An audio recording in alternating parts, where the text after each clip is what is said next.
Bluetooth connected.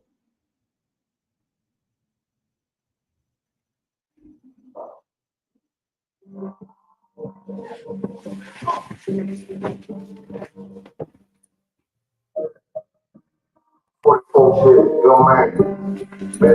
Listen, man.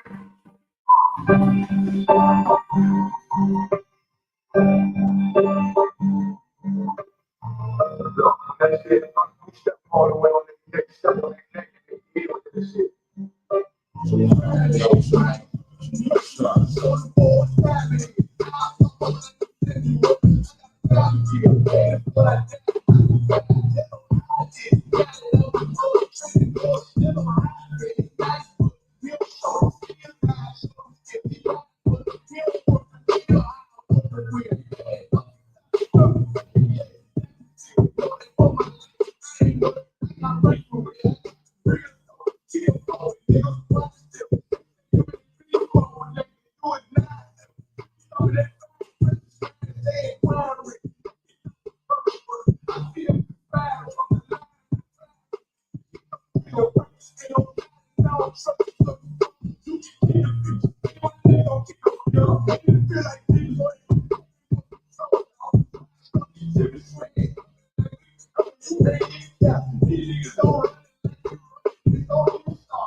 Let me start soon.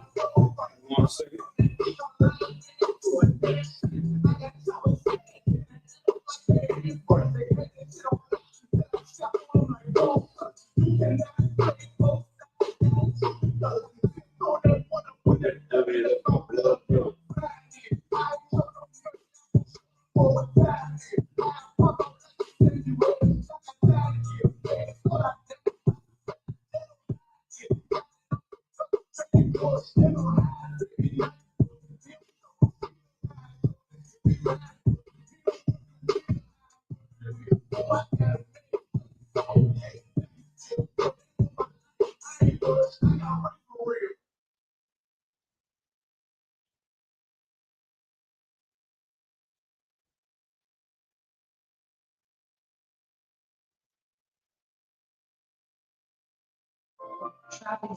Dear Lord, I hope you hear my prayer.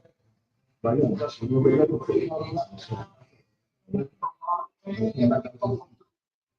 know it's real, so can you follow through? Father, have mercy on the call.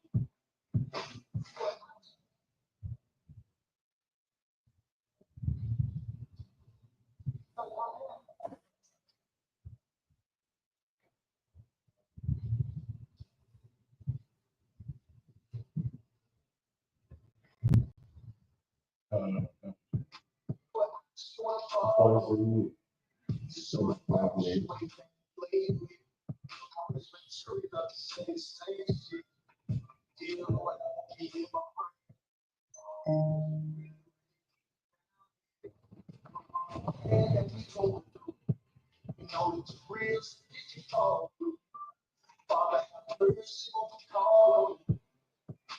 But I just want to follow. So the devil should make that play with. I was sure not to say.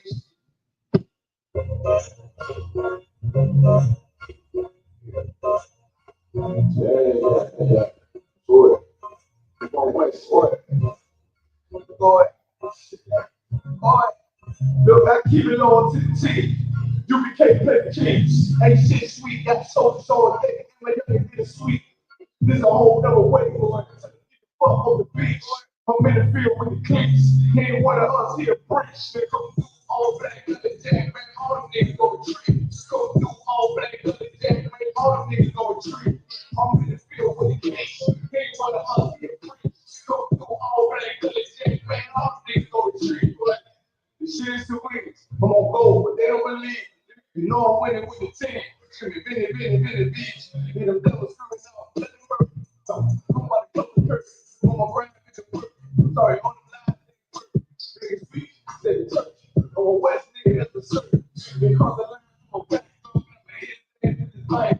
And I come through 300 strong, 144 here tonight. Who my niggas we eat? Man, this bitch with the hype. That all y'all is sweet. Say I'm sweet. The nigga making the wrong move, we ain't say I'm the lead. He can't put us in the lead. He ain't put us in the free. Go through all that, cause it's that man on there, go treat. I keep it all to the T. You can't play the keys. Ain't shit sweet, got soldiers on it. My youngin' get a sweet. This a whole other way. So get the fuck on the beach. I'm in the field with the keys.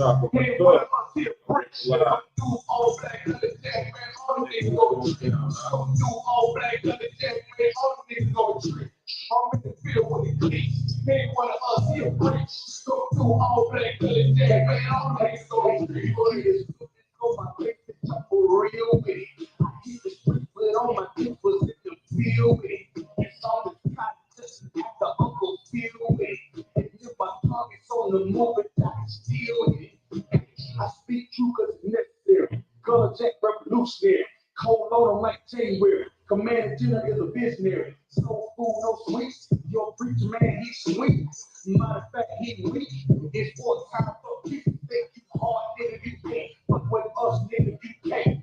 You smart cars, we can't. We form up in ranks. We body back this rap shit. All black, no white shit. Real life, no cap, bitch. Fall on that cap shit. I can't on the kick. You became like the king. Ain't shit sweet, got thoughts on it. And my youngin' is sweet. This the whole other way. So get the fuck on the beach. I'm in the field with the kicks. Ain't one of us here French. They go through all black of the jack, man. All them niggas go retreat. Go through all black of the jack, man. All them niggas go retreat. I'm in the field with the kicks. Ain't one of us here French. Go through all black of the jack, man. All them niggas go retreat.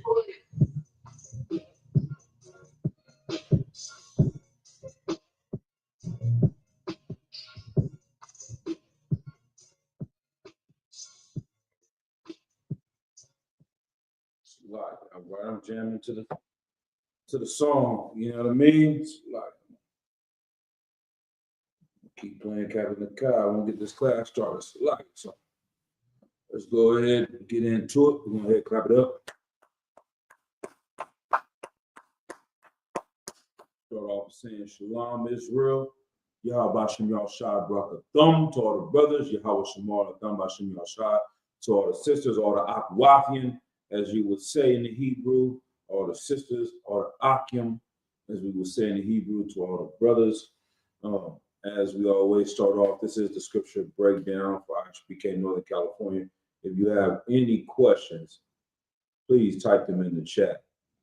You understand? And we should definitely be seeing people come to class with questions, unless you all know the Bible, and we shouldn't even have this class at all, because you know the whole Bible, so we shouldn't even be here. But if you are at home reading your Bible, reading your sword, studying, you should come across some questions that you have. So, all right.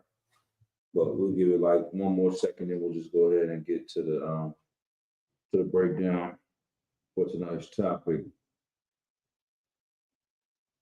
Let's see.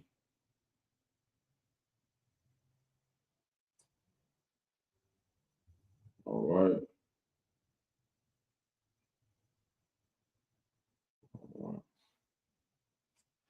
Let's see what we got here.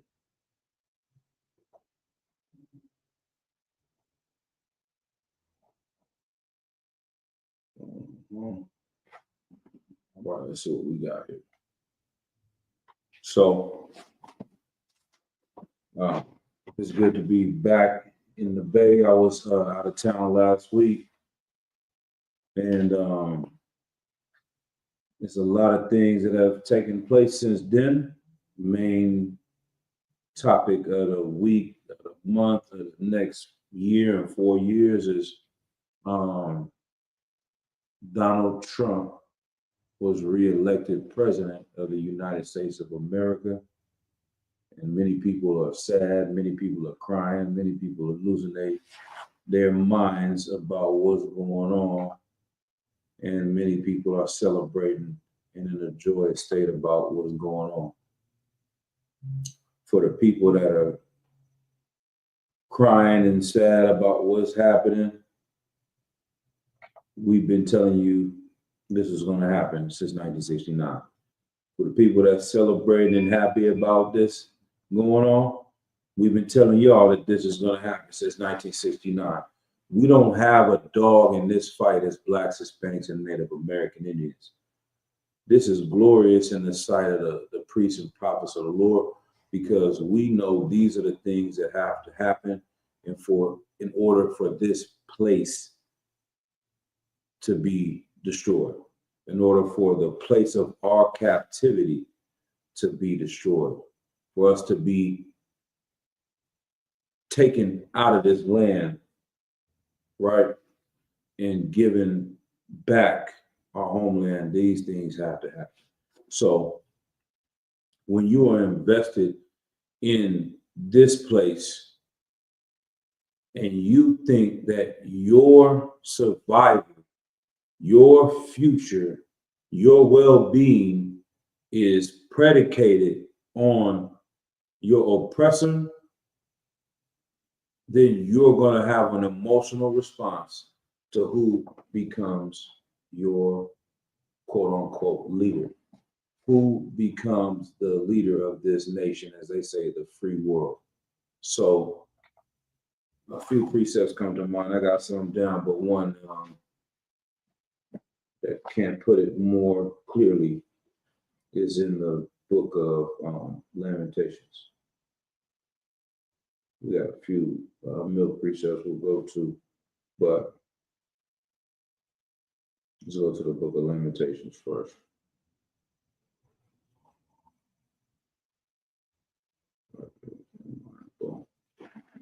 The book of Lamentations, chapter 4, and we'll start at verse 17. Matter of fact, let's go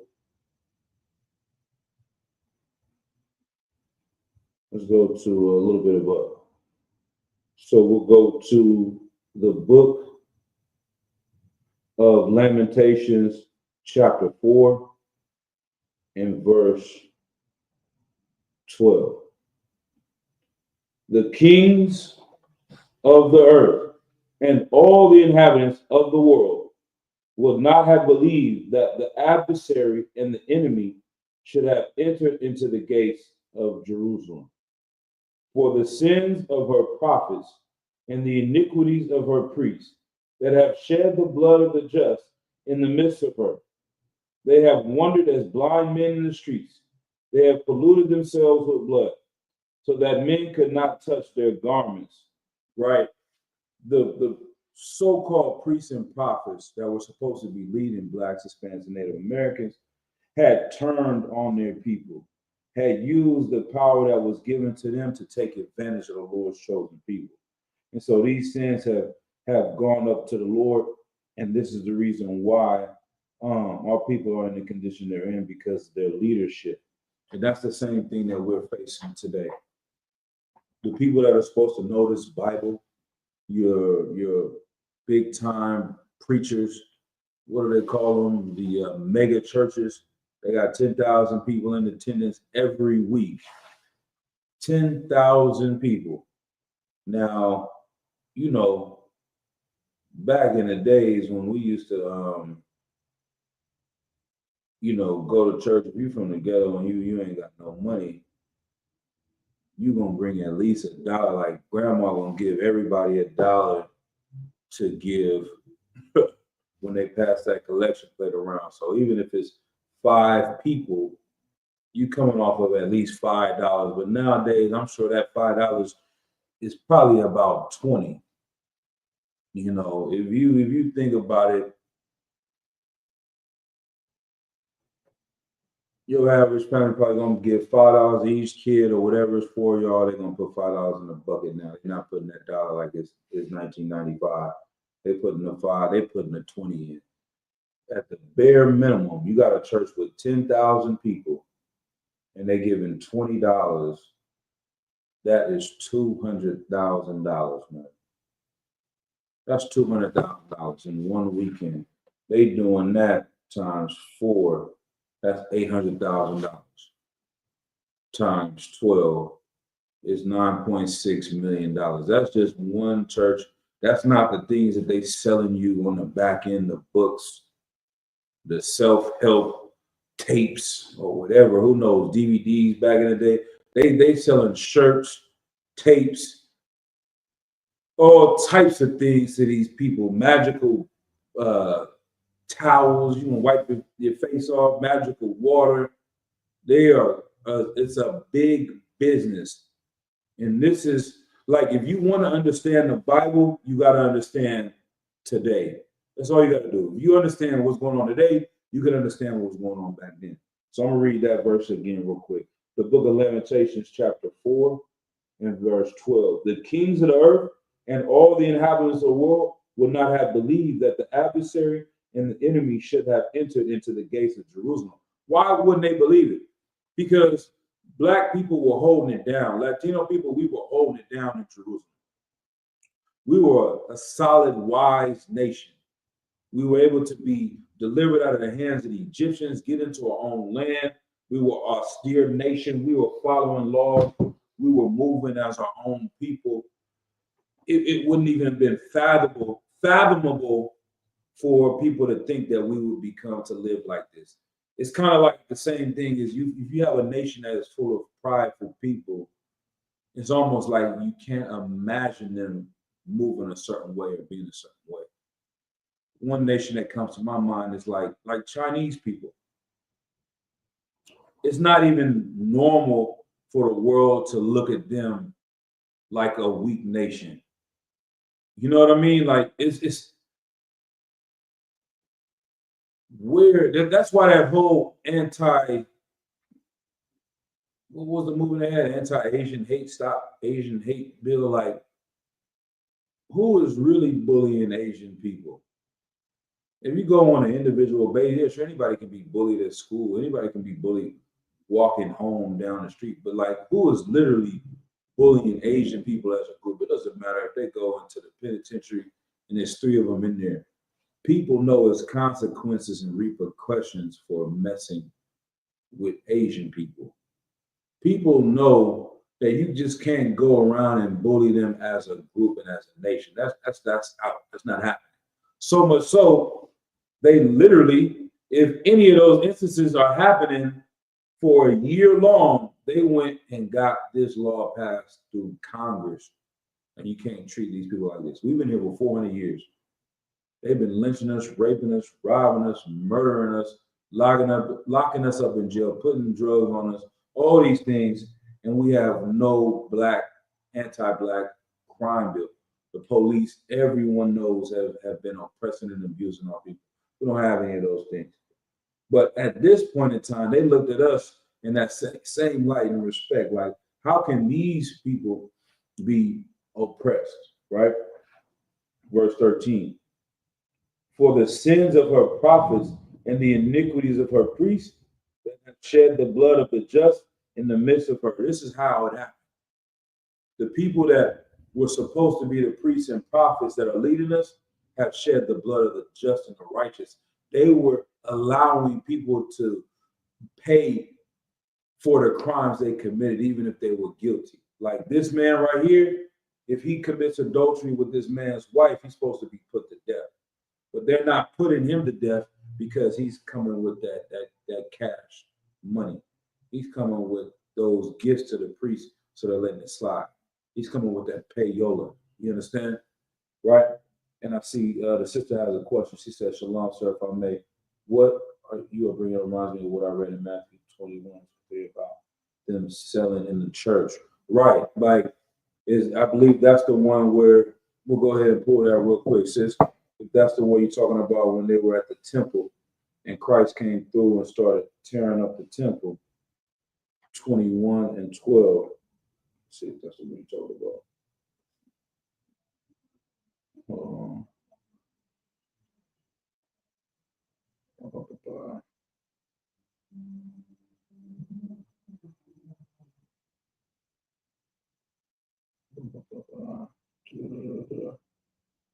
Maybe a little bit different. One might be 21 and 12 to 13. Oh, I'm looking up at the wrong. Okay. Yep, that's it right there. When Christ came through with the money changers sis, that's exactly it. Like, we'll go ahead and read it real quick. The book of Matthew, chapter 21 and verse 12. And Yahushua went into the temple of the Most High and cast out all of them that sold and bought in the temple, and overthrew the tables of the money changers and the seats of them that sold doves. So this, when you go into the context of that as well, right? What that is talking about is the money changers. So if you have Roman money and then you had to go in the temple to buy your dove to do a sacrifice, they had to exchange the money, right? They convert this Roman money into the Israelite money, and you go buy your dove, you go buy this and that to do a sacrifice. The people that were the money changers were not doing the weights fairly. So if you have a scale here, and then people know from being in the world, like imagine you going to go buy some tree from somebody and the scale is off. Like he tell you, oh, you getting this amount, but you're not getting this amount because the scale is broken, so it's gonna be in his favor. He's giving you less than what you're paying for. That's what they were doing. They were cheating the brothers and sisters that were coming in and trying to do something righteous and taking advantage of them. So not only were they selling things in the temple for a profit, but they were taking advantage and lying to the people, right? Verse 13, and said unto them, it is written, my house shall be called the house of prayer, but ye have made it a den of thieves. So that's why he was angry, because they were taking advantage of the poor people, just like we were bringing out in Lamentations, right? And so this is something that it's what people in power do in order to keep their power. And that's why when we look up to people like Jay-Z and look up to your P. Diddy's and look up to whoever else you think is famous and glorious, and you think that they are amazing people because they have money and wealth. But what they don't tell you is, how did P. Diddy get all that money, wealth, and power? It's by stealing from his people. He's stealing from Biggie. He's stealing from the Locks and Jadakiss. He's stealing from Mary J. Blige.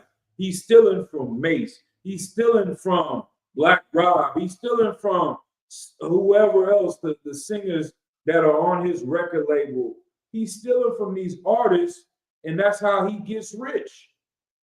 But we glorify them and think that they're amazing when they're really nothing but disgusting people. And it's almost like we still don't care about it. When you heard the story, we all heard the stories. Everybody heard. Nobody is new to anybody in Black America hearing that Sean Combs was stealing money from his employees on Bad Boy. But we will sidetrack that and just be like, it's part of the game. That's what he had to do. You can't knock his hustle. You can't look down on him. You can't look at Jay-Z for snaking all of his partners and going and being greedy for. Nah, man. That's a horrible way to live. That's not how you treat your people. That's not how you treat your brothers and sisters. The oppressors know this. They don't get rich by doing that. That's the cold part about it. Let me bring that precept up real quick. We'll go back to Lamentations. This is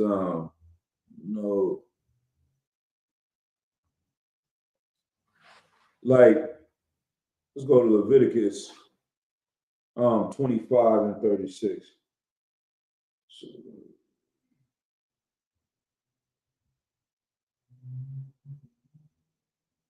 Let's go to Leviticus chapter 25, verse 36.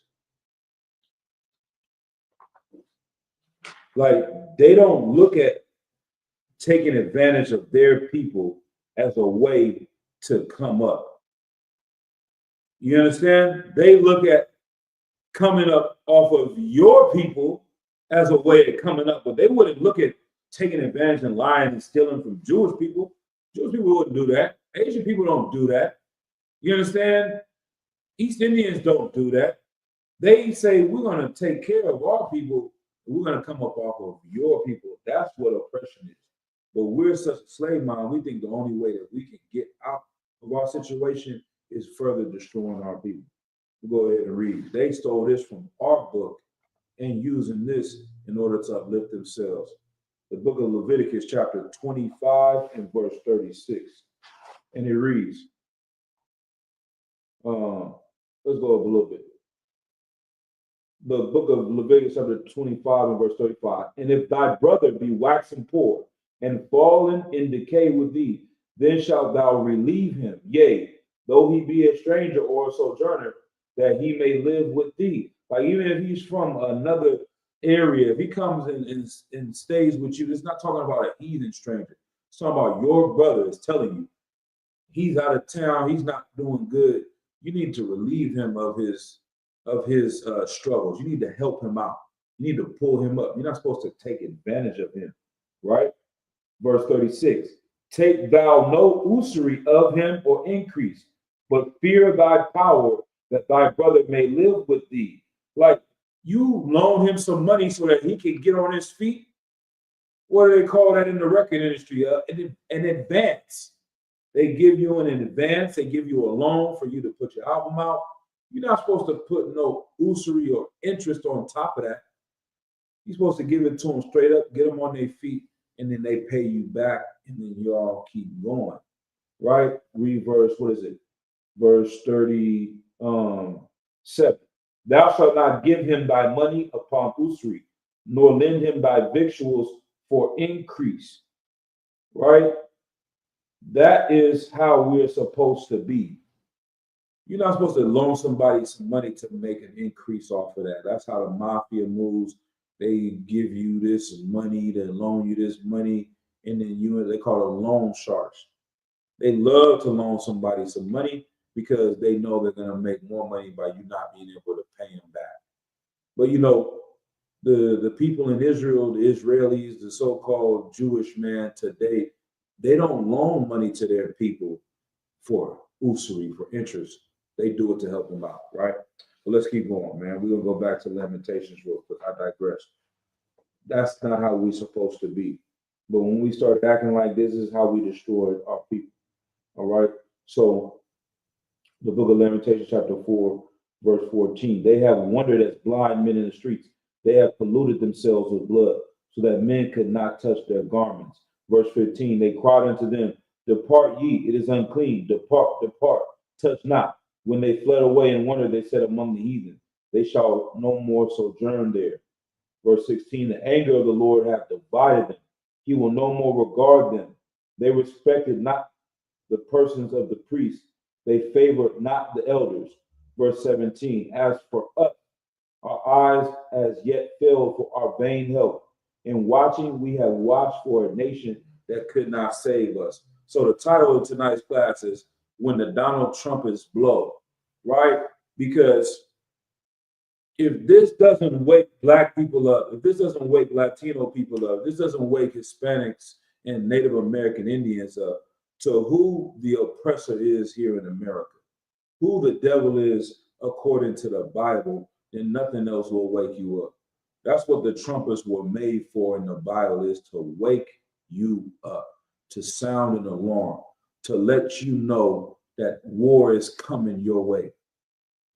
We are living in a world where somebody that was the host of The Apprentice, a reality TV show that 10, 15 years ago, the same way you look at Jocelyn from Hip Hop and Love is the same level that Donald Trump was on, is now the president of the United States. The same way you look at Stevie J, Stevie J, all them on Hip Hop of Love is the same way, same category that Donald Trump would have been in 10, 15 years ago. This person has now been made president of the US, not once, but twice. And this time it's even a greater movement towards him than it was the first time. It's almost like him not winning the second time and him winning this time is even greater. It's like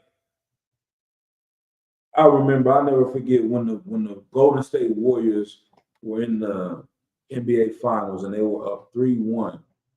They had one of the greatest, still the greatest regular season ever. They won 73 in 9 games. They only lost 9 games the entire. That's ridiculous to even say it like that. They lost 9 games the whole season. These Negroes were so good, they lost 9 games out of 82 games. That's it. They didn't even go into double-digit losses. They get to the NBA Finals. They go up 3-1. It's almost impossible for them to lose the championship. They have 3 games. They have to win just 1 game, and they end up losing that. Like them losing that game or losing those 3 games in a row was such a great comeback that it goes down in history because they were in such a lead that is arguably one of the best series to ever happen, man, to see that happen. LeBron James for them to come back. What Donald Trump did was greater than that. Like if he would have won the first 4 and then won the second 4, that's 8 years back to back. Like he has been around and in the mix for now it's going to be 12 years. It's like his dominance is even longer because he lost the second one. There's never been a time, maybe it's been only one more time in history that someone has lost an election and they come back and win an election. But even when that happened, it was not like how this is right now. They didn't have social media. They didn't have effing TikTok. They didn't have none of these Instagram, Twitter, or X, whatever you want to call it. They didn't have none of that, man. TV, MSNBC, NC, and all these avenues of media that everyone's learning about Donald Trump, learning about who he is, who he represents, the people that are following him. For him to come back and win that means that it's even bigger than the first time he won. He won bigger than the first time he won.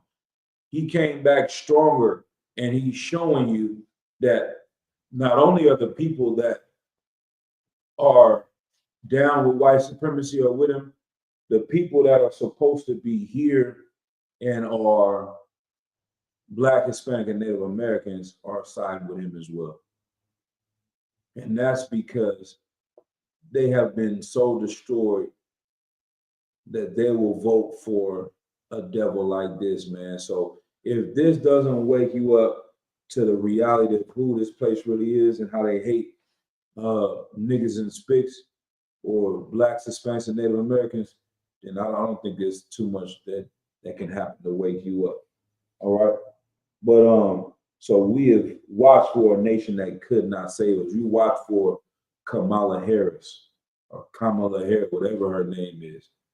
You watch for the Democratic Party to save you, and they cannot save you. They're gonna take the money you give them, your hard-earned money. They hitting grandma, they hitting up moms for asking her for $2, $20 to help Kamala Harris. She raised over $1.5 billion and gave $10 million to Beyonce. She took $10 million that your grandma took out of her purse and gave it to Beyonce to come and talk for 3 minutes.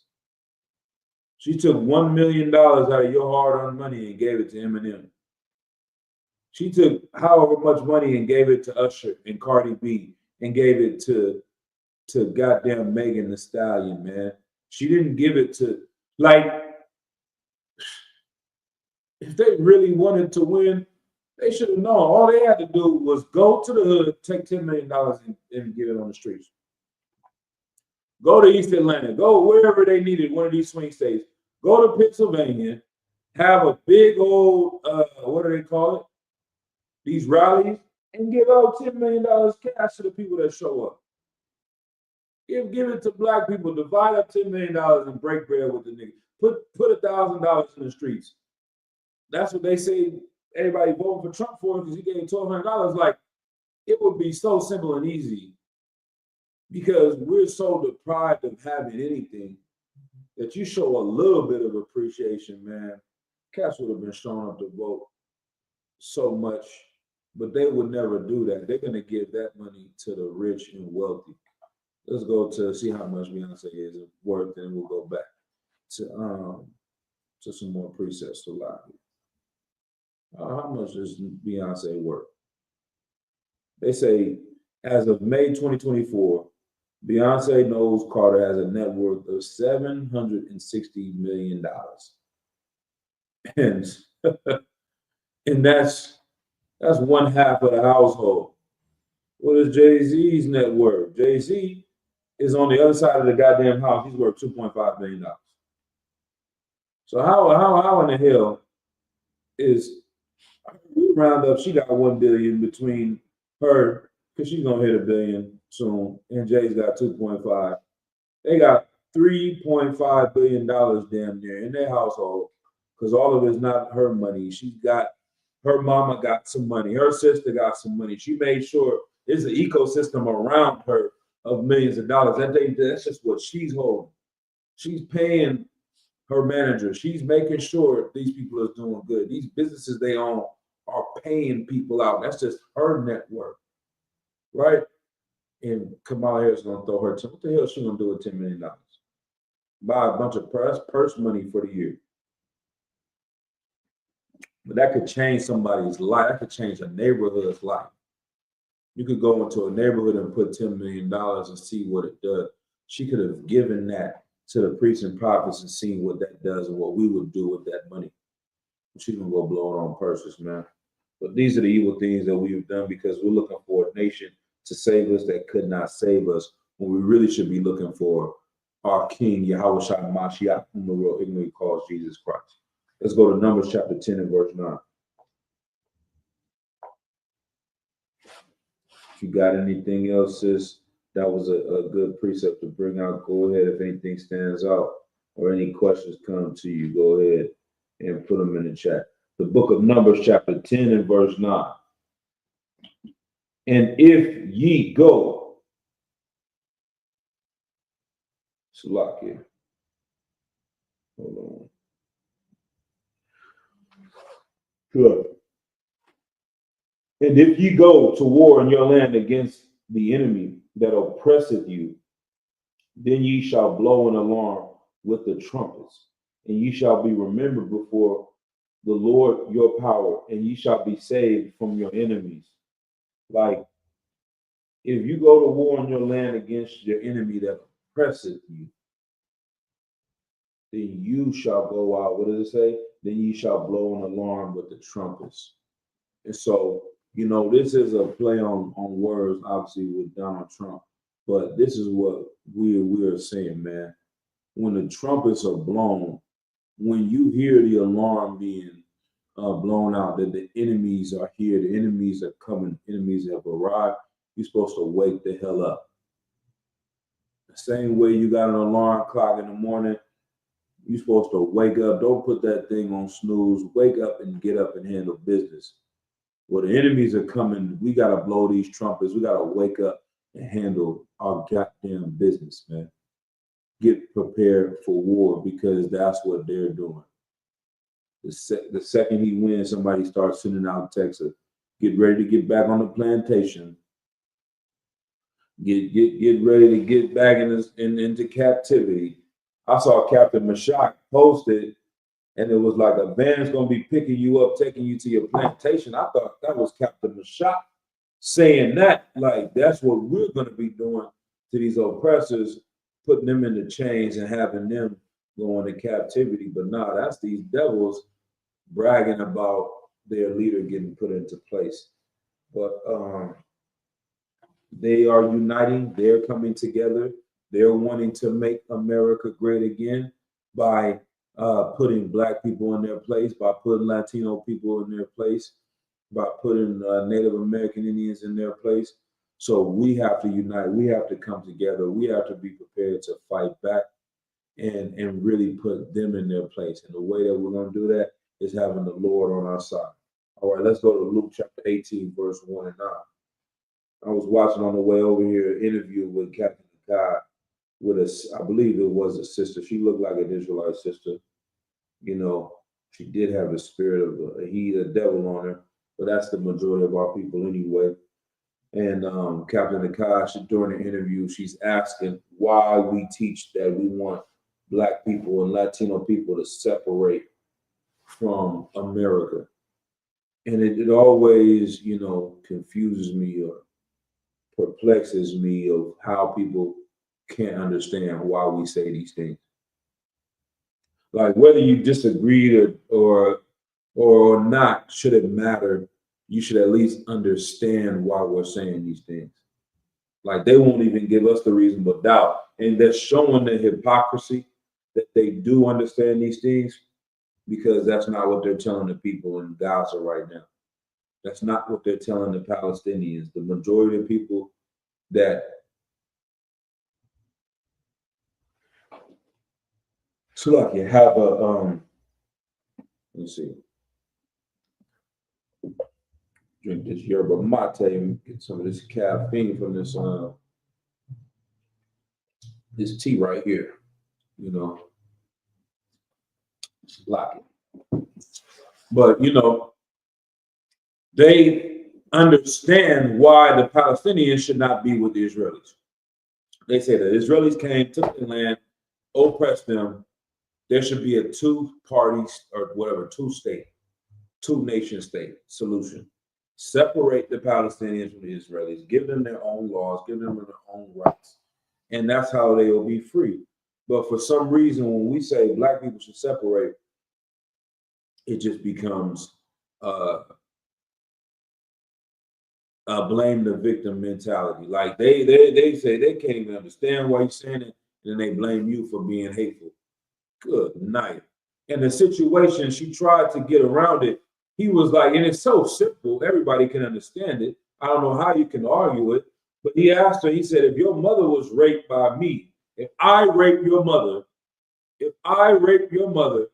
would you tell your mother she should love me and she should be around me? And she first tried to say, yeah, just to save face. And she was like, nah, that sounds crazy. He said, if a husband is beating the wife, should you tell her to stay with that husband? No, they're not going to say that. So then why is it that Black people should stay with the people that are abusing us? Why should we stay and love the people that have done nothing but harm us and oppressed us for 400 goddamn years? They want to always skirt around it and make it another thing than something being that simple. We were not a part of this country to begin with. We had nothing to do with its creation. Why should we find a way to work within this system? Why? Let me see another thing, and I'll answer the sister's question. I'll pull up the precept next. Well, let me see if it comes up. I've never looked this up before. I'm gonna see if it comes up. I'm gonna ask Google, why should the Ukrainians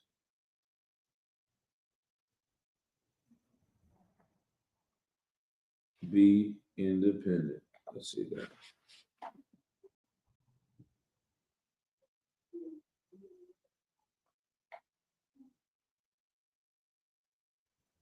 God damn. This is, I don't even know. This is just on some random website where people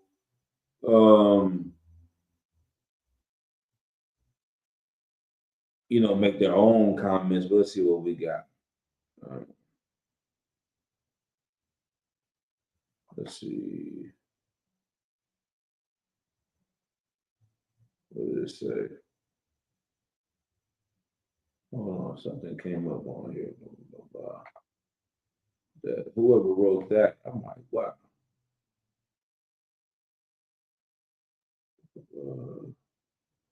Where did that come up? I can't see. Somebody made some comments though, but I'm gonna go up. I can't find it right here, but in the intro, it says it.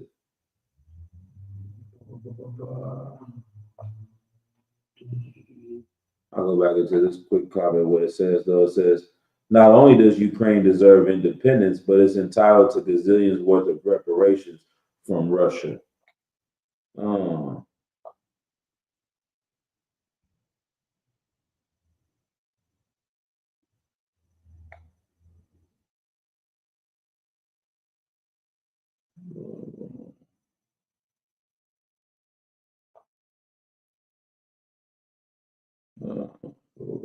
let's see what else will happen. Let's see. Let's see if anything comes up. Let's see how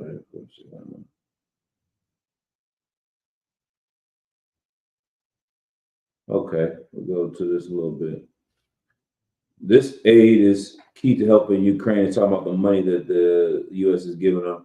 Forces taken on in many areas push back the Russians. U.S. government officials said in January that more than 300,000 Russians have been killed or wounded in Ukraine. Wander said the United States wants a Ukraine that is sovereign, independent, secure, and that the Ukrainian people do not want Russian overlords and are fighting for their freedom. We want Ukrainian people to be able to live the European life they have chosen, said during the discussion. While supporting Ukraine is the right thing to do, U.S. support is about more than just Ukraine. Our support is about the international order that keeps all countries and all populations safe, including Russia.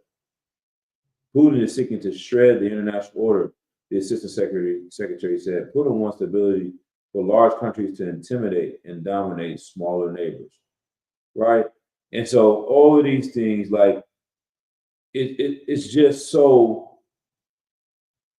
crazy that they are saying because the Russians are trying to take over the Ukraine, that them being allowed to do that is not just like America helping support their freedom. Is not just about Ukrainian freedom. It's about all the other countries' freedom.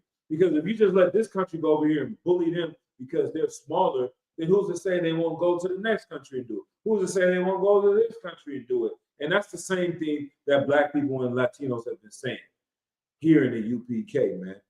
Brothers and sisters in the truth. We're saying that America have been allowed to bully us for 400, 500 years. And if you think that it's okay for them to do that to us, what do you think is going to happen to any other nation? They're going to go around and bullying all these other nations, man. But we let it slide, or they let it slide because it's us. They'll tell us we have to join in with them. But we would be evil if we said the same thing to them. Oh man, the Russians, y'all should hold hands with the Russians. You should have a democratic, you should vote. The Russians out here dropping bombs on the Ukraine. No, y'all should have a vote about it. Maybe y'all should try to integrate with the Russians. Maybe y'all should try to democratically elect a Russian over you to be your overlord. Maybe that's how y'all should do. Nah, that sounds evil, and that sounds I don't even know any other way. Like that sounds nothing but utterly evil to teach that to some people that are victims. But they blame us as the victims as being evil against the oppressor for wanting to separate from them. You tell that woman she is evil for trying to leave the man that is raping her. You tell the woman that is being beat by her husband that she's evil for trying to move out of that house and go live somewhere else. And she's trying to go into this protection home so that she can save her eye from being knocked out of the socket every night, that something is wrong with her. That's what they do to us. And I think that's the definition of gaslighting. We've been gaslit into believing this nonsense, right? Let me go to the precept of Sister Poole. 2 Thessalonians chapter 2, verse 10 through 12. Most High in Christ. And with all deceivableness of unrighteousness in them that perish, because they receive not the love of the truth, that they might be saved. And for this cause the Most High shall send them strong delusion, that they should believe a lie. Man, that is an excellent precept. Our brothers and sisters have been under a strong delusion that this place called America is the greatest place on planet Earth. That no matter how evil this place is, then this is the best place on planet Earth. That we think it's inconceivable for us to build a nation that is better than this. It's not even possible. We have become racist against our own race because of the things we've been indoctrinated with. Like, you'll hear us say all the time, black people can't get along. There's nothing that we can't do this, we can't do that, we'll never do this, we'll never do that, because we believe the way we are is inherent in our blood, instead of realizing the way we are is because of what's inherent in their blood. It's inherent in them to have hatred for blacks, Hispanics, and Native Americans. Let's get that precept and we'll go back to some that are already at. It's Ezekiel 35 and 5. Right. This is talking about Mount Seir, or the children of Edom.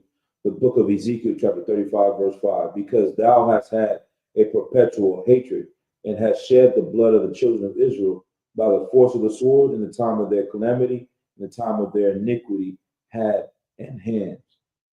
Therefore, as I live, saith the Lord, I will prepare thee unto blood, and blood shall pursue thee, since thou hast not hated blood, even blood shall pursue thee. So this is the glorious thing about what the Lord is saying, that even though these people have destroyed us for years and years and years, their hatred is going to catch up to them.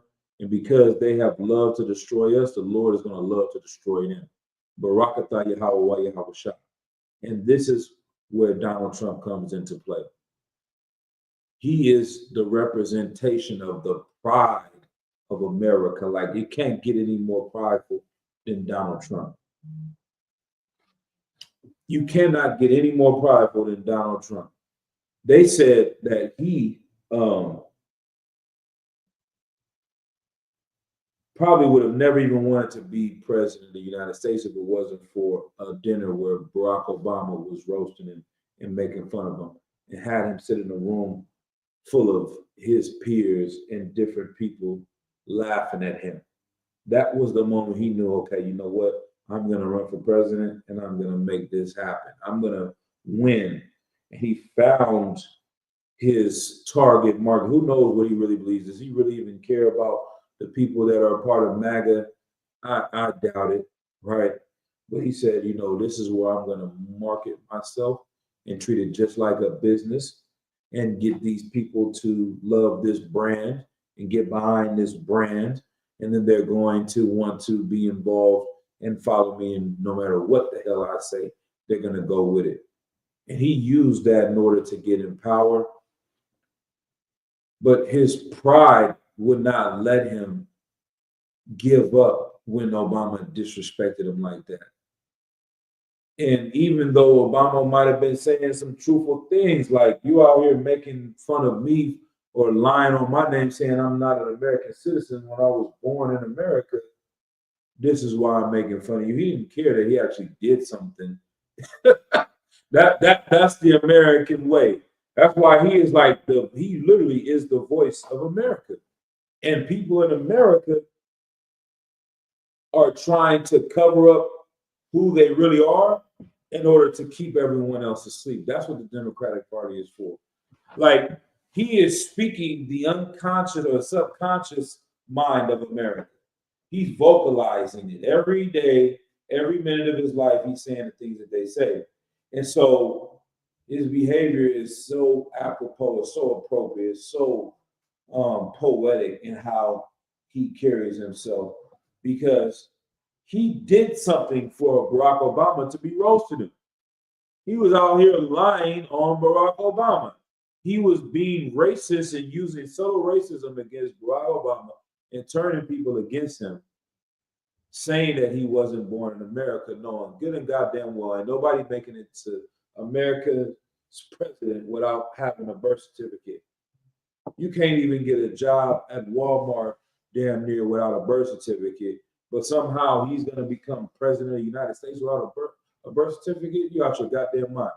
But he went on this whole movement of getting people, rallying people up, saying that he was not an American citizen.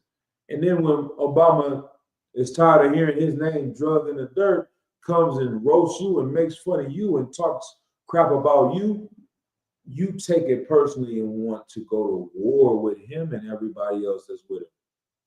And that's America. When they know the reason why we are in the ghetto protesting, coming out, tearing up the communities because of years and years of the police abusing us, America doesn't say, damn, you know what? We did do something to these people. We should figure out how we can make it better. They go and turn and say that we are going to even go harder on these people. We're going to tighten up on them even more. We're going to further try to find ways to oppress them. That's the pride that America has, right? Let's get to Revelations 18. We'll talk about that pride that America has. Got some more precepts. Revelations chapter 18. Let's see where we start.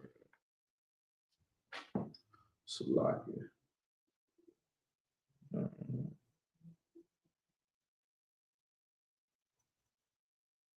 Let's see.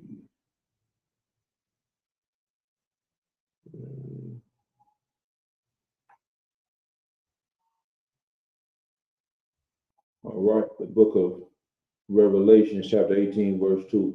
And he cried mightily with a strong voice, saying, Babylon the great is fallen, and is become the habitation of devils, and the hold of every foul spirit, and a cage of every unclean and hateful bird.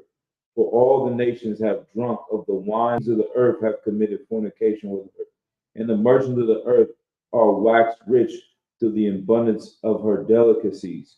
So these are all the things, like this place is falling and it will fall because of all of the evil that it has done. And Babylon the Great is fallen and become the habitation of devils and the hold of every foul spirit and a cage of every unclean and hateful bird. Right? For all the nations have drunk of the wine of the wrath of her fornication, and the kings of the earth have committed fornication with her, and the merchants of the earth are waxed rich through the abundance of her delicacies. Like everyone has become wealthy off of the evil that America has done. All these stock markets and global markets around the world, the reason why they have billions and trillions of dollars is because America stole their startup money. No different than you see a robber that or a gangster or a mafioso that has a whole bunch of legal businesses but started off doing crime. That is what America is. It's a criminal organization that was started and has tried to convert to become legitimate. And that's all they've done. They started off committing crimes, stealing the land from the Native Americans, backdooring them on treaties, setting them up, enslaving black people, raping black people. These are the crimes that America has committed in order to gain power. And all these other nations get to enjoy the fruits of her evilness, right? Verse 4. And I heard another voice from heaven saying, Come out of her, my people, that ye be not partakers of her sins, and that ye receive not of her plagues. For her sins have reached unto heaven, and the Most High hath remembered her iniquities. Reward her even as she rewarded you, and double unto her double according to her works. And the cup which she hath filled to her double. Right? And so that's where we at with this place, man. This is our time for us to separate from them and get our own thing and sit back and stay out of their politics, stay out of their games, stay out of their, little world and bubble that they want to get you emotionally invested in and focus on our own. This is what these other nations, this is what the Asians do, this is what the East Indians do. They're focusing on their own people, on their own kind, and they're living well. Let's drop that. Let's get another precept. Let's go to Luke chapter 18 and verse 1.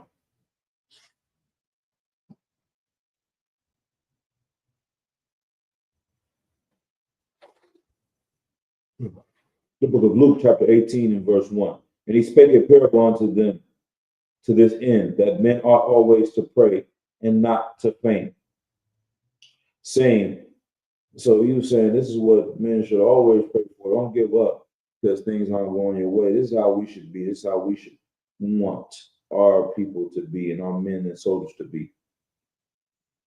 And he spake unto them to this end, that men ought always to pray and not to faint, saying, there was in a city a judge, which feared not the Most High, neither regarded man. This judge didn't care about what the Lord said, and he for sure don't give a damn about what anybody coming in his court is saying.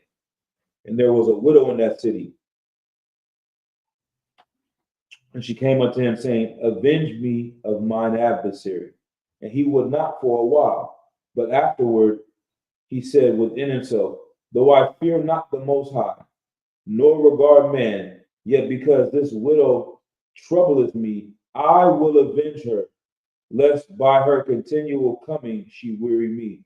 And the Lord said, hear what the unjust said, and shall not the Most High avenge his own elect, which cry day and night unto him, though he bear long with them?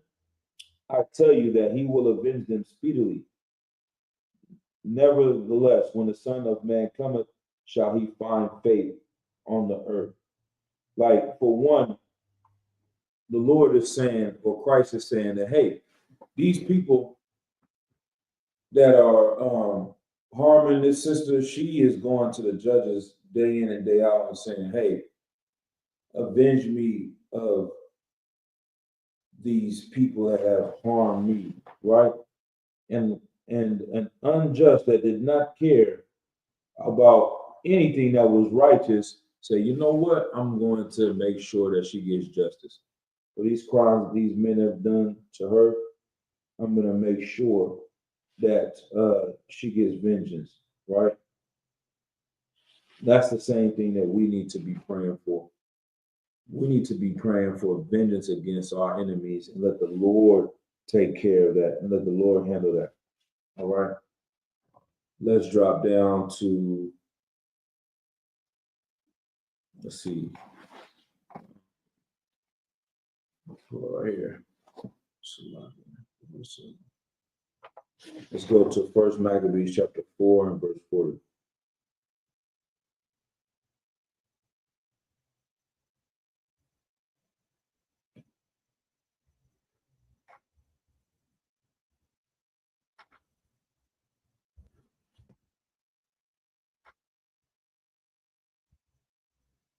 First Maccabees chapter 4 and verse 40.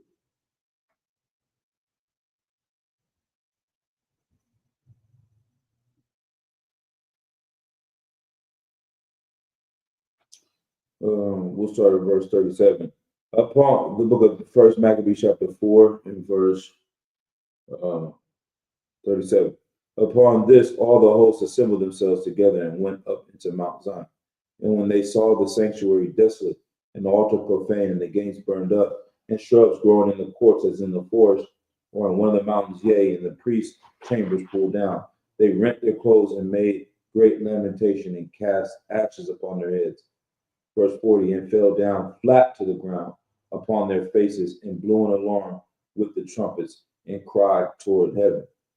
Then Judas appointed certain men to fight against those that were in the fortress until he had cleansed the sanctuary. Like these, this brother said he fell down flat upon the ground and on his face and blew an alarm with the trumpets and cried towards heaven. That's what we are missing. That's a certain amount of humility. Because if you think you can just go out here and liberate your people by going to war with these oppressors without crying to the Lord and having them on your side, then you're going to be highly mistaken. Even a few years ago, they had the what was that guy's name? The Not Effing Around Coalition or something like that. Something like that. They were going out and starting some type of militia, bringing brothers together. They had sisters in there. Everybody got AR-15s and choppers, and they ended up shooting one of their own members and on accident. Just a lot of foolishness, but they were not really getting prepared to go to war because they were trying to do it themselves. They really wanted to get prepared to go to war. They would cry out to the Lord. They would blow the trumpets and ask the Lord to deliver us because that is our last hope. If China with a 1 million-man army, I think they might be at 2 million people. I know we might have looked that up at another time. But how many people are in the Chinese people?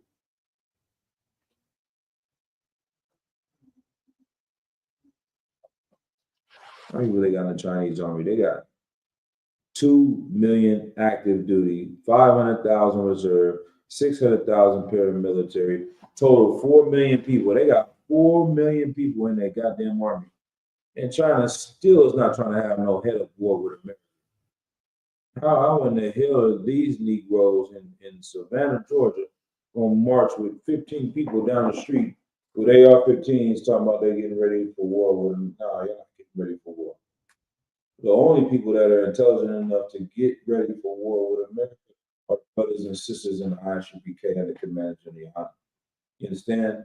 This is where the fight is. This is where the fight begins. And that's why the Bible is telling you to sound that alarm, because we're out here to wake up our people to these things, to understand how to really get free from this place. All right, let's drop that. Let's go to the next precept. We got like 1 or 2 more precepts, and then we'll go ahead and close out this class.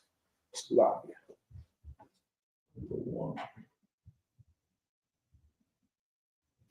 Let's go to Ezekiel chapter 20 and verse 32.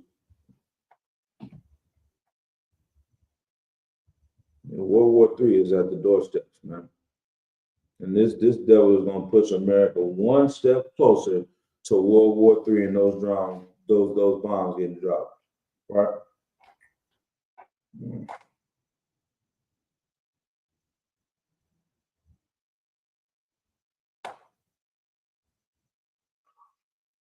And this is the time, right? The book of Ezekiel, chapter 20 and verse 32. And that which cometh into your mind shall not be at all, that ye say, we will be as the heathen, as the families of the countries, to serve wood and stone. This is what you're just saying. Some people saying we want to serve wood. Some people saying we want to serve stone. Some people saying we need to serve the Democrats. Some people saying we need to serve the Republicans. It's the same thing, right? Verse 33, as I live, saith the Lord the Most High, surely with a mighty hand and with a stretched out arm and with fury poured out will I rule over you. And I will bring you out from the people and will gather you out of the countries wherein you are scattered, with a mighty hand and with a stretched out arm and with fury poured out. Like this fury that's going to be poured out is on the nations. I got to think about, let's see this. This number is always amazing to me.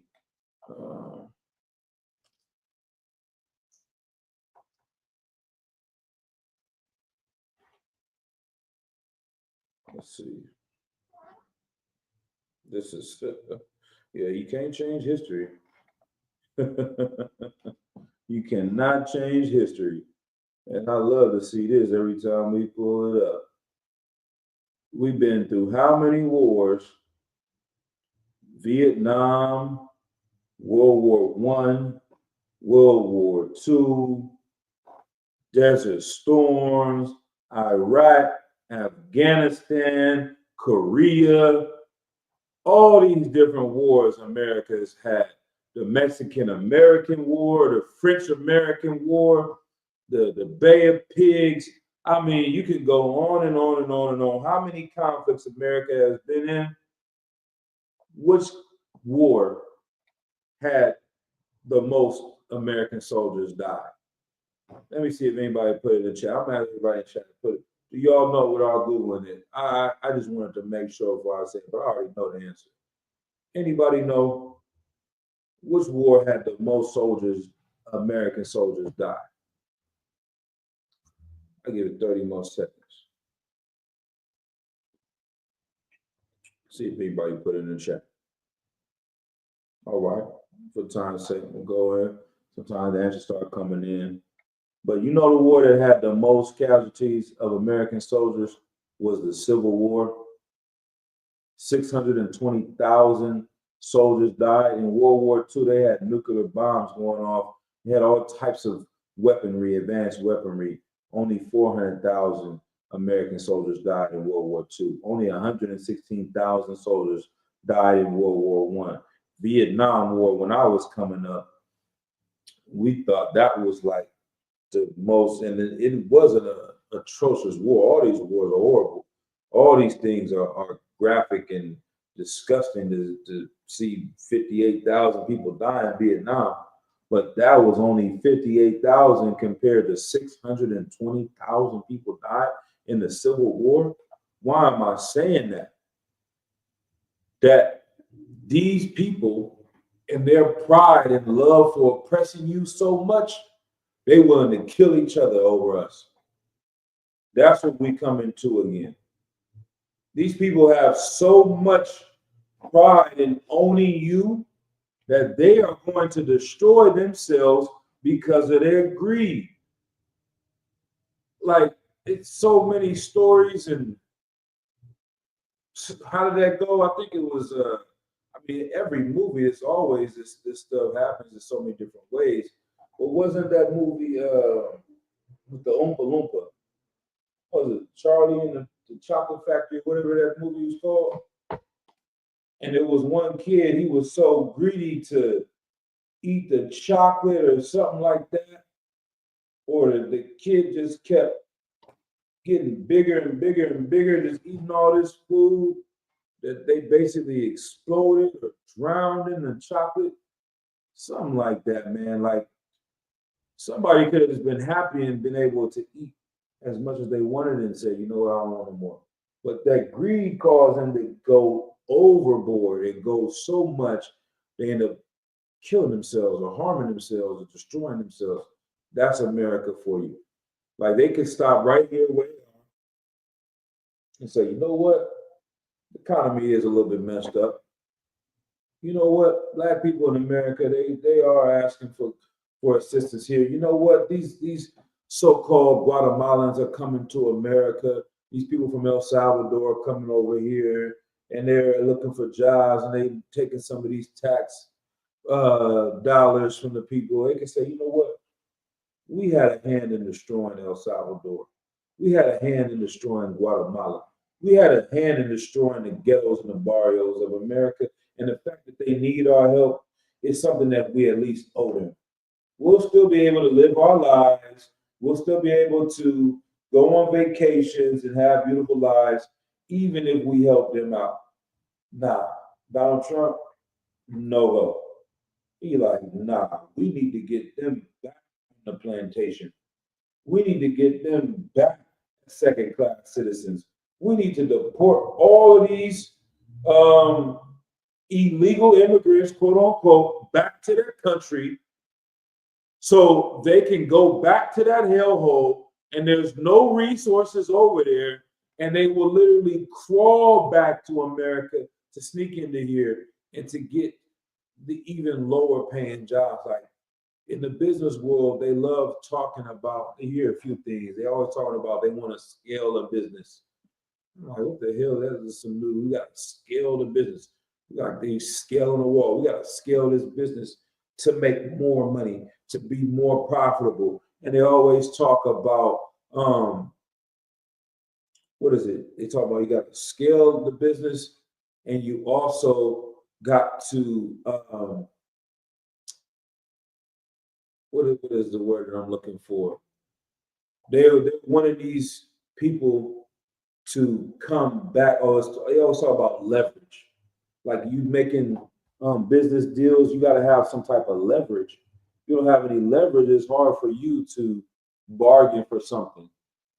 If you over here, you saying you can do this deal for this amount of money because you got this many clients and blah blah blah blah blah. Somebody else is saying, man, I got double that, triple that. They have more leverage than you. They can bargain more than you can because they're in a position of power. They can, speak strongly. Well, America is saying that if they go and push these people back to Guatemala, they'll have more leverage than we're dealing with them. Now you might have to pay them $3 an hour. You might have to give them $4 an hour, $2 an hour.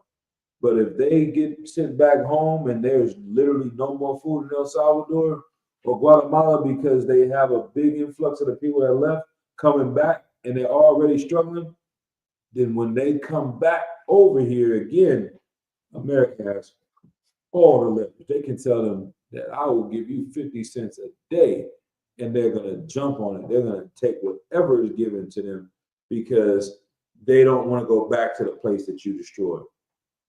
And that's what the games is being played. But at the same time, the Lord is seeing through all this.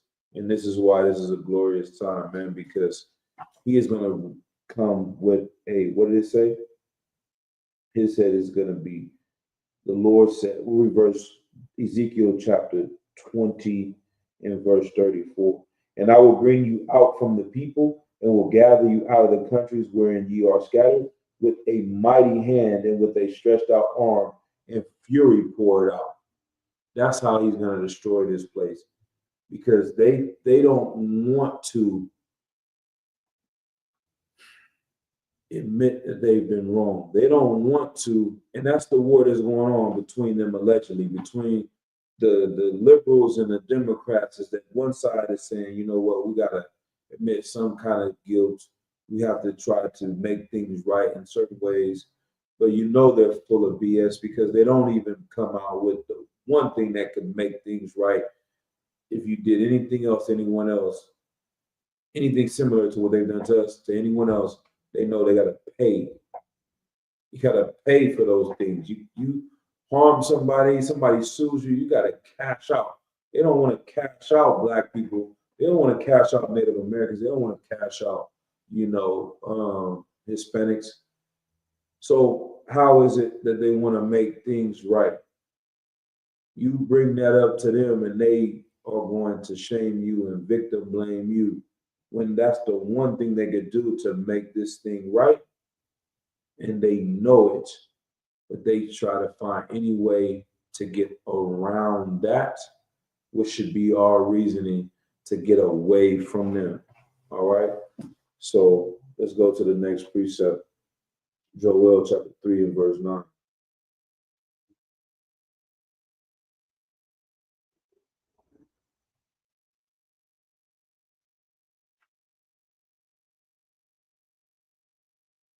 Joel chapter 3 and verse 9. And it reads, but proclaim ye this among the Gentiles. Prepare war, wake up the mighty men. Let all the men of war draw near, let them come up. Verse 10, beat your plowshares into swords and your pruning hooks into spears. Let the weak say, I am strong.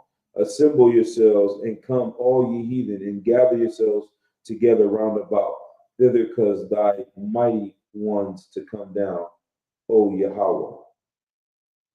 Like, this is a cry for everyone to get ready for war. And once again, turn your what does it say? It says, beat your plowshares into swords. These things you're going out here farming with, beat that thing that you over here trying to farm with and turn it into a goddamn weapon. Because this is the times that we're living in. These games that you're playing, knock it off, and get ready for the war that is coming to this place. And this war is coming to this place to free you. That's the cold part about it. But, we try to, I want to say, look at celebrities as what's right and what's wrong. And that was never supposed to be the case. But let's see, we'll go to a couple more precepts, like I said. Let's go to Isaiah 34 and 17, and we got Amos, and we got 2 Peter. Isaiah 34 and 17.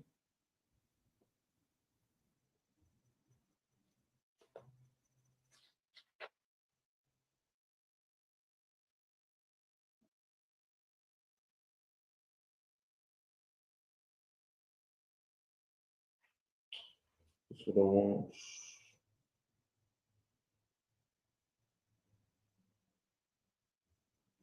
Now let's drop that. Let's go to Amos 5 and 18.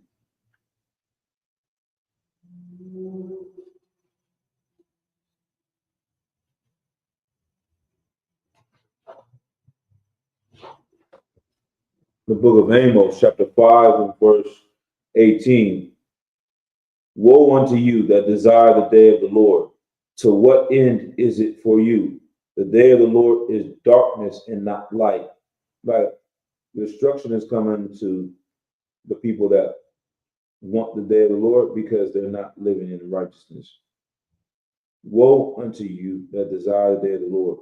To what end is it for you? The day of the Lord is darkness and not light.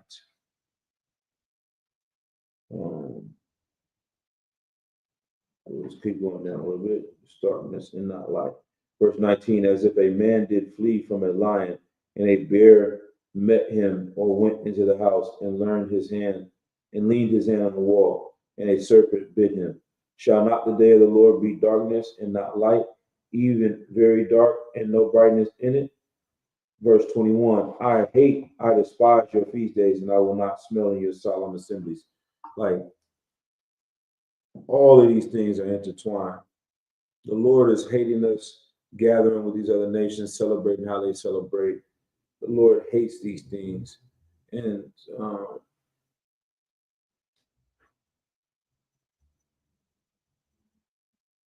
if we wake up to see what they really are, we will never want to do these things again. All right, let's go to 2 Peter chapter, 3 verse 10.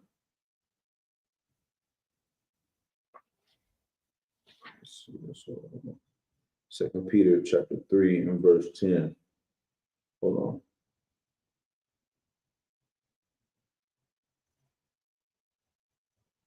Matter of fact, let's just start at verse 1. We're going to come all the way down and we'll close at that. All right. The book of 2 Peter chapter 3 verse 1. This second epistle, beloved, I now write unto you, in both which I stir up your pure minds by way of remembrance. Verse 2, that ye may be mindful of the words which were spoken before by the holy prophets, and of the commandment of us, the apostles of the Lord and Savior. Verse 3, knowing this first, that there shall come in the last days scoffers, walking after their own lusts, and saying, where is the promise of his coming? For since the fathers fell asleep, all things continue as they were from the beginning of the creation. For this they willingly are ignorant of, that by the word of the Lord the heavens were of old, and the earth standing out of the water and in the water, whereby the world that then was being overflowed with water perished. That's talking about the flood, right? Verse 7, but the heavens and the earth, which are now by the same word, are kept in store, reserved unto fire against the day of judgment and perdition of ungodly men.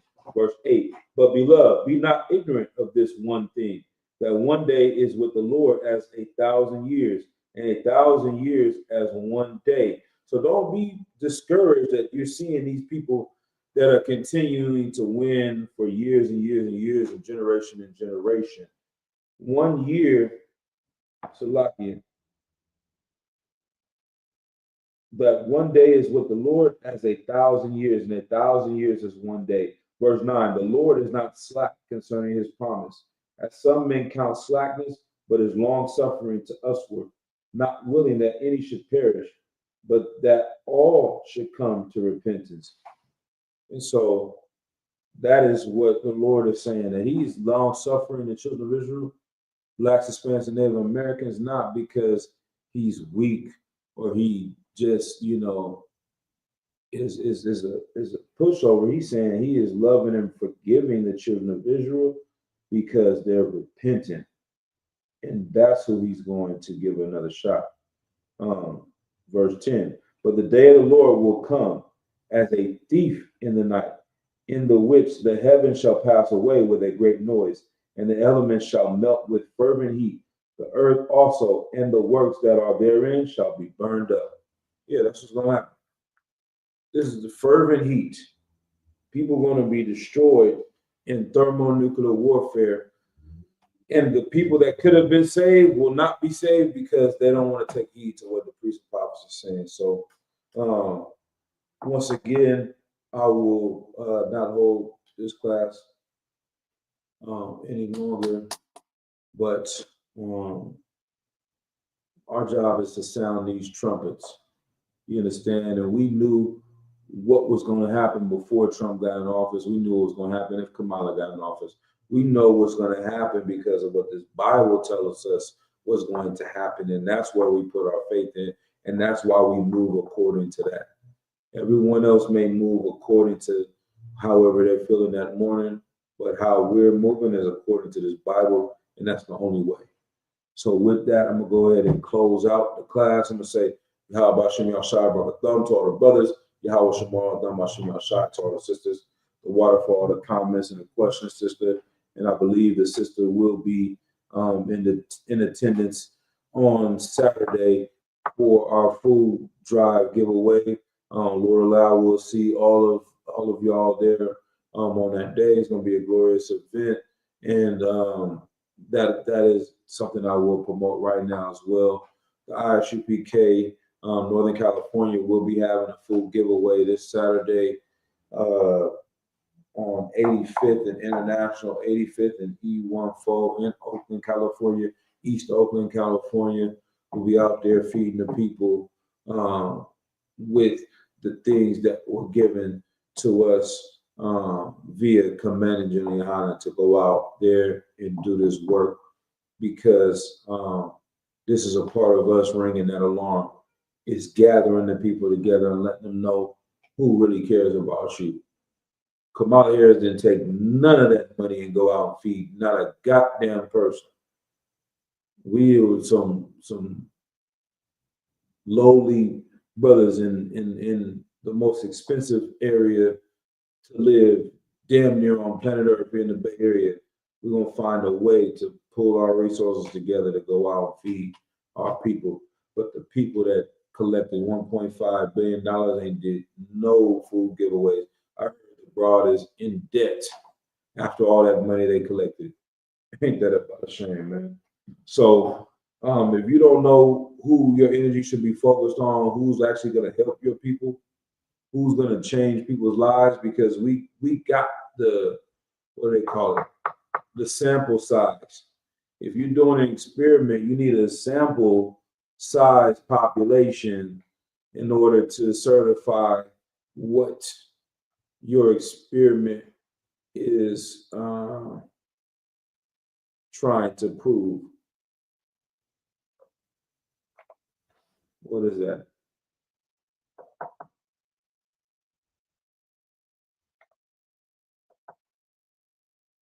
It says the sample size needed for statistical significance depends on the type of study the research goal in the field of study.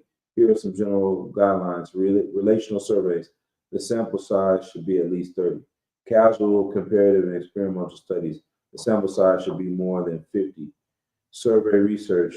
For major subgroup, the sample size should be 100. For minor subgroup, it should be 20 and 50. Like, there's a certain amount of people that you should put in your experiment to say how it actually represents across the board.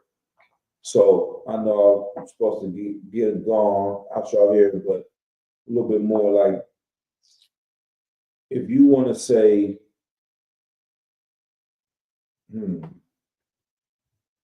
this will help 80% of Black men if you institute this rule right here and start doing it.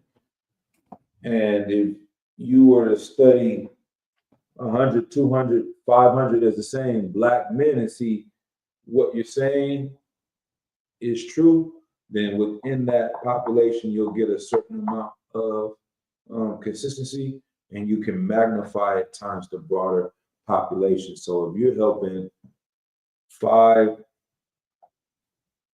just do it as 1,000. So theoretically,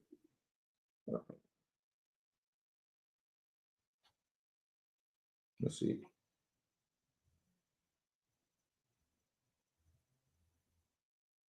Let's see if this comes on. Okay. How many black people live?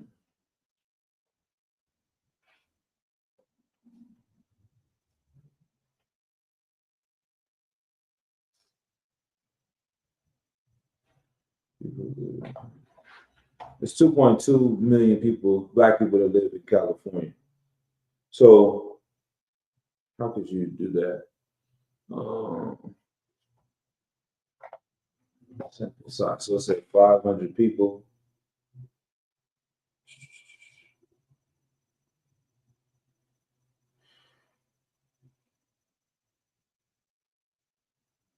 Oh.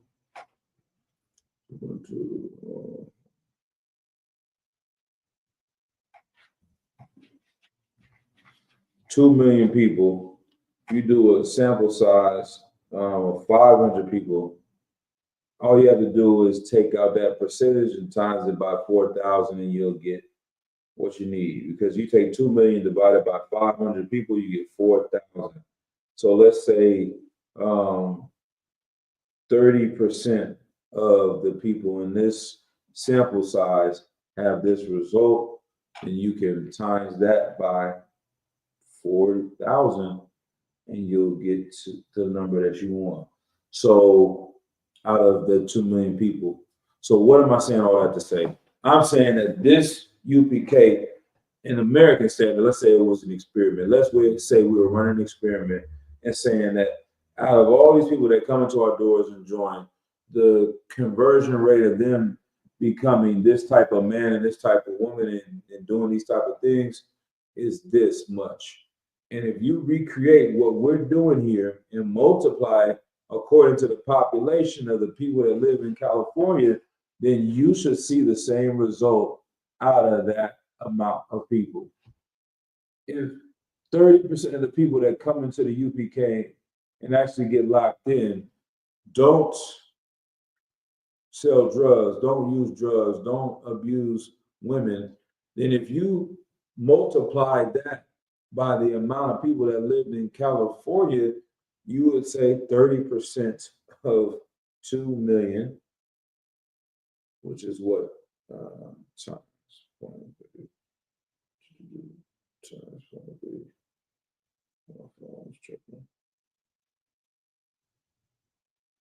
600,000.